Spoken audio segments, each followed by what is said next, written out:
Good morning, everyone, and welcome to another episode of Unscripted and Unchained RPG Review. I am Chronicle Keeper Bloodworth, and as you can see by the graphics, today's video is the first recap for our Amazing Adventures campaign, Night City Underground. So we had our first session, first playing session last Tuesday. Um, Four of my five players were able to make it. So I hope, Leah, everything was fine, and look forward to seeing you on Tuesday. So it was really a very productive first adventure or first session. The players were introduced to kind of most of the background for the campaign and kind of just becoming aware of their situation that they're in. And I'll go into more detail with that when I switch over to the different views. But also the players had their first opportunity to start developing their player characters and starting to get an understanding of where their player characters are going to attempt to fit in, both with the group dynamic as well as within the overall campaign. So pre actually getting right into the game session, they started talking about or started to try to hammer out what the actual theme and tone of the campaign is, and we bounced around a few concepts and everything, and we kind of settled on a combination of cyberpunk and dieselpunk. So dieselpunk is like a pulp fiction that is post World War One. So you're going to have kind of like like I had been leaning towards is like a 1920s at the latest 1930s um, mix of technology there, along with some cyberpunk as well. So kind of a mix and match of various different elements.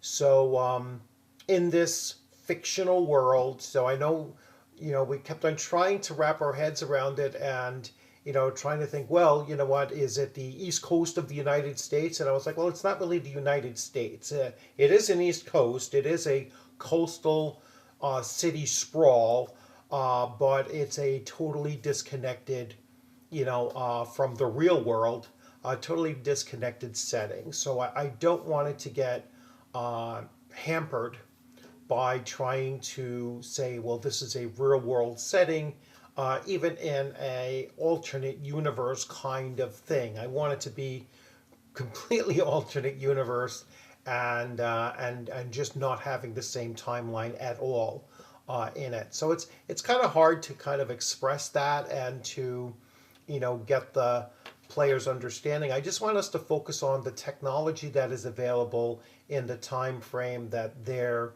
campaign is taking place. So they will have cybernetics. They will have um, steampunk engines. Those kinds of things. Some vehicles are electric vehicles. Other vehicles are not. They had asked, are there hovercraft vehicles? Are there vehicles in the sky? And it was like, no, not that you're aware of at the moment. But one of the player characters is a rocketeer, and so he has a rocket pack, and that is his character build. His character class is a gadgeteer, and that really comes into play with our first session as well. So let me switch over views, and I will go over this with you, and let's make sure you're looking at the same thing. So this is my launch page, and I do this with all of my games. Is that I put the characters into, or the players into the mood of the game, right? So this is the thumbnail that you're also seeing, and these avatars are fully functional, right? So these tokens are fully functional. We can get all of their stats just by clicking on them. So the red is the hit points, the 14 is the 14, or the green is the armor class, and the 1 is the level. And so each of them have their layout here. Now mine, as the Chronicle Keeper, you can see there are no stats here, but initially this used to be the way that I'd have to roll initiative. I'd have to click on this and then roll initiative, but Roll20 has upgraded their functionality.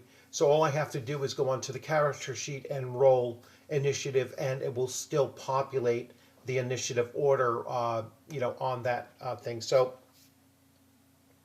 but the launch page allows me to take a real quick screenshot of just this page alone, and then I can use this as a thumbnail.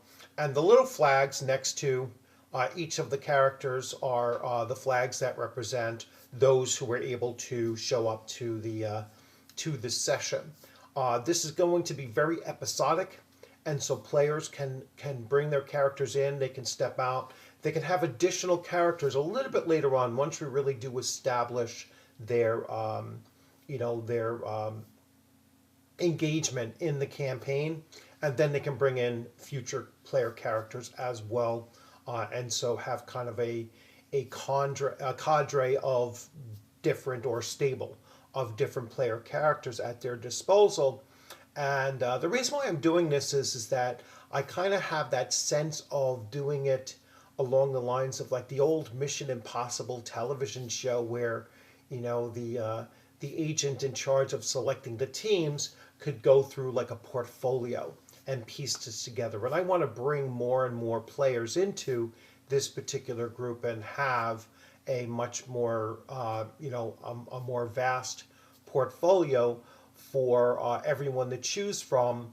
And then, since I'm planning on running these sessions very episodic, then there's more flexibility with that as well. So that's what I'm looking to do. So let me show off the city that we began in, and so here is the cityscape. Now this, if you're familiar with this at all, this is from Cyberpunk 2077. So from the MMO, and what I did was I just expanded in here, and using most of this cityscape just as location. So this is the player, the yellow circle here, and let's see if I can ping this. Yeah, I will be able to ping this. So this is their headquarters. This is their apartment building, actually, and I'll show you an image of that. And then here are several locations. This is the university library that they're going to go to for some research. They went down over to this location here, which was a shop where they're trying to, they had to pick up some parts because the Gadgeteer is trying to create a communication system for all of the player characters on the team.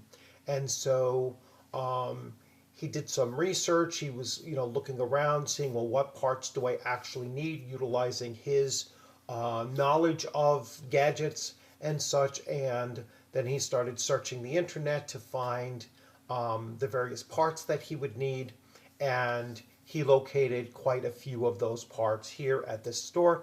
So they made their way out over to the store. They did not engage anything. Now in the very, very first session, and then I had a disruption, in that first session where we had to cut it off. They were kind of in a combat with just some street thugs, and those street thugs were actually hired, and they were brought into this secret society or secret government agency or whatnot. And that was the other thing that really started to develop during this time. So here they find that they are that they're part of a secret society or an underground government agency trying to piece together what happened to the heroes of the previous war.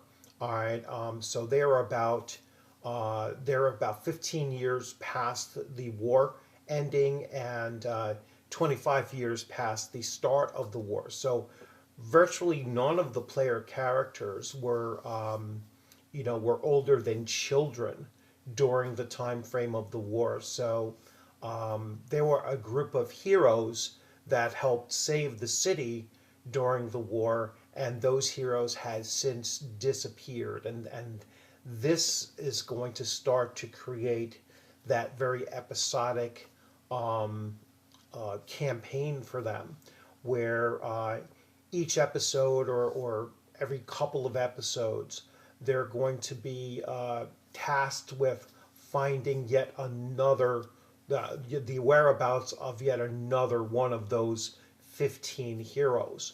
So that they started to engage with as well. And I will shift views once again, and let's see that you are looking at the same thing. Yes. So here is my kind of my breakdown of of the adventure, and here we have the street thugs that they had to face, and they were ultimately brought into the an organization, all right, called the New Dawn Consortium. All right, they were first contacted by Agent Reynard Stevenson, and he brought them before their, basically their quest giver, or their ultimate, their head in charge, for their particular group, Mr. Armitage. Mr. Armitage, I took that name from Neuromancer, actually. So he was a major figure in Neuromancer.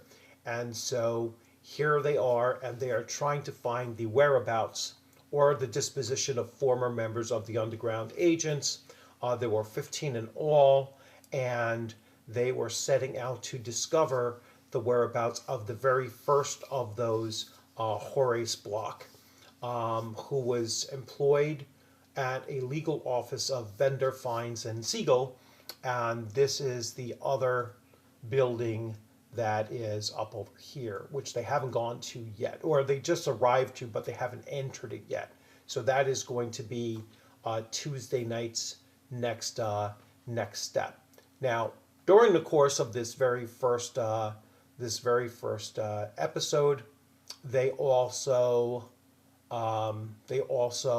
traveled to an apartment complex, and here they have chosen their various departments. So this is where each are going to be residing, and this is kind of their home base, and they're eventually going to take over this entire floor.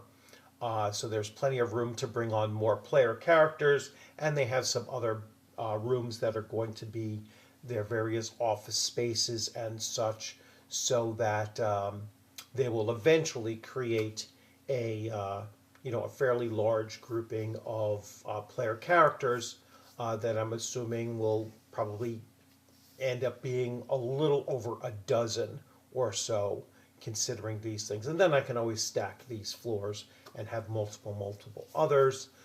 Some of these spaces that you can see are clear here are either there's stairs here, there's an elevator here, and then some other rooms are going to be storage or office space for them to utilize. So, and then the other map that I introduced them to was, well, this is just the outer floor map of the office building that they're going to be going to, and they've only just entered the opening office space. They can only see this very opening office space, and that's where we left off. I'm not going to reveal too much of this because I don't want them to. Oh, I grabbed it and dragged it. Wrong thing. Let's bring us back to the landing page. So it was a very effective first episode. Player characters earned a total of 200 experience points for that time. And that included about 50 points of just thinking outside of the box. The standout was Shadow and Sun with his idea, his character, which I which I abbreviated to just Wolf. Um, he he was the one that came up with the idea of starting to piece together the communication devices, and that led to their very first side quest kind of thing. And I'm really looking forward to each of the players through their player characters' backgrounds and motivations and goals and such to keep on thinking beyond just the central the central mission of finding each of these 15 missing members of the underground, and and instead, coming up with things that are either unique to their player character or something that will assist them in an overall way as a support for their overall mission. And so each time that the players come up with these ideas, as a game master, I think it's really important to allow them to expand on these ideas and bring the rest of the team towards assisting in these things. And that way, it keeps all of the players really engaged, not only in the overall campaign, but it gets them really engaged in developing their own character and their personalities and their achieving their personal goals, and as well as just making a very cohesive group that's tied together. So really excited about this. It's working so far very well. Even just a session and a half in, and this Tuesday night we're going to pick up where we left off. Um, the players will now be going and taking it in the next direction. So they're going to see what their plans are in getting back into that office building and trying to figure out how they're going to enter the office building, whether it's during the daytime and through more a more forward approach, or if they're going to go in clandestine fashion. So we'll see which way they choose to go, and really looking forward to it.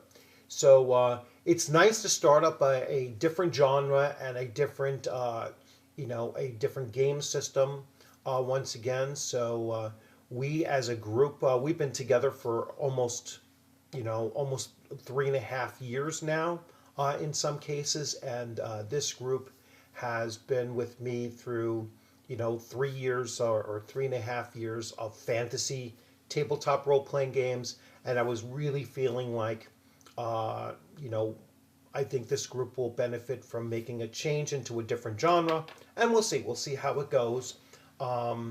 I'm also floating the idea of us alternating these and doing these adventures bi-weekly with Amazing Adventures, and then on this second week we can fold something else into the the cycle that we're doing and start playing a different game system, hopefully a different genre, and going that way, so that I'm both keeping my own mind fresh on what we're doing, as well as keeping their experience in this gaming group pretty fresh as well. I just had someone reach out to me and ask me if I would play test a gangbusters, adventure, and so I certainly agreed to that, and hopefully once he reaches out to me and gives me the PDF of it, then I will run it with this group. And that's why I said I might switch us to an alternating bi-weekly schedule and throw some extra things in there. Hey, everyone, let's just give this adventure a shot and run through it really quick as like one shots, and they'll become my play testing group for various things coming into the channel. So that's something that I'm looking forward to doing on a more frequent basis as well. So I hope you enjoyed this video. I'm going to tighten this up a little bit more for the next time, and make sure that I'm going through this. Maybe I'll have some of my players come on and we'll talk about where this adventure is going and whatnot. I'll do some live streams with my players in that player group, and as well as my other player group that I have for my AD&D First Edition campaign, which we just started that campaign last Friday as well, and I'll be doing a recap of that campaign as well. So other than that, the gaming has been really good. I mean, last week was a great week for getting back into gaming. I took a 1 week kind of hiatus off, when our family pet passed away on that Tuesday, the 18th, of February. So we're just getting back to, some stability and everything, and my gaming will pick up and go forward. Same thing with the videos. The videos will be coming out on the channel a little bit more now that we're starting to get settled in, and I'm starting to be able to get back into my regular schedule of videos and gaming. So you all have a great one. Thanks for stopping in, and as always, I look forward to seeing you on a gaming screen or at a convention sometime soon. If you haven't subscribed, please consider subscribing. I'm doing a real push this month to hit 4,000 subscribers. I'm around 3965 or somewhere around there, so it's really, really close. My birthday is March 31st, so it would be awesome to hit the 4,000 by my birthday, if not a little bit beforehand. And then I'll do a live stream on my birthday, March 31st. That's a Monday night, and do some giveaways and just give some shout outs and everything to the people that really have contributed to this channel over the years, and it'll just be a great time. I'm looking forward to it. So you'll have a good one. Take care.